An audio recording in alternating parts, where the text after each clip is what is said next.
আচ্ছা রমেশ, ওই রতনের খবর কি রে? রতনকে যে একটা দোকান ভাড়া দিয়েছি, দোকানের ভাড়া ঠিক মতো দেয় তো?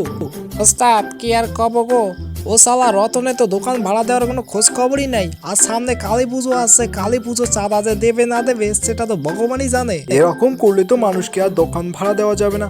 চল ও শালা রতনের দোকানটাই আগে যাই, চল। ওরে বাপরে, এ দেখতেছি দোকানের মালিক চলে আসলো গো। এতদিন তো আমি দোকানের ভাড়াটাই দিইনি, মালিক যে হঠাৎ আসলো, কি করি মালিককে? এ কি রে রতন, তুই নাকি আমার দোকানের ভাড়া 3 মাস থেকে দিতেছিস না? আরে ভাই, আমারও তো একটা সংসার আছে, এই দোকানের ভাড়া দিয়ে তো আমার সংসারটা চলে। তুই কেন আমার দোকানে ভাড়াটা দিতেছিস না? তুই বল তো একটু দেখি। ভাই দেখ, আমার টাকাটা যত তাড়াতাড়ি পাইস দিয়ে দে। টাকাটা তো আমি দিতে চাইবো সতীনদা, কিন্তু দেবো কিভাবে? আমার ব্যাপারটা একটু বুঝো। এই সংসারটা ভাদ্র মাসটা কোনো মতনে পার হলাম, এবার পড়লো আশ্বিন মাস। সামনেই তো দেখতে পাচ্ছ নানা ধরনের পুজো। হ্যাঁ রে, পুজোর ব্যাপারটা না হয় বুঝলাম। তুই নাকি পুজোর চাঁদাগুলো ঠিকঠাক দিস না। এখন পুজোর চাঁদাগুলো যদি তোরা না দিস, দেখ ভাই, তাহলে আমরা পুজোগুলো করবো কিভাবে? আমরা কি নিজেদের পকেটের টাকা দিয়ে একাই একাই করব? তোদেরও তো একটু সহযোগিতা করা দরকার।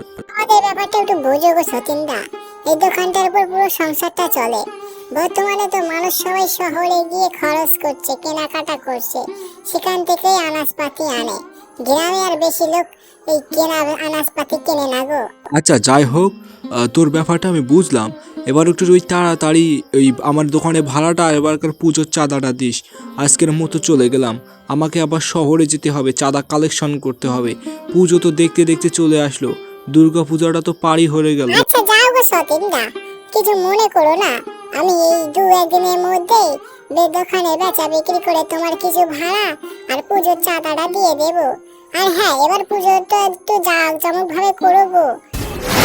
বর্তমানে এমন দিনকাল পড়েছে রে, সব সংসারে শুধু অভাব আর অভাব।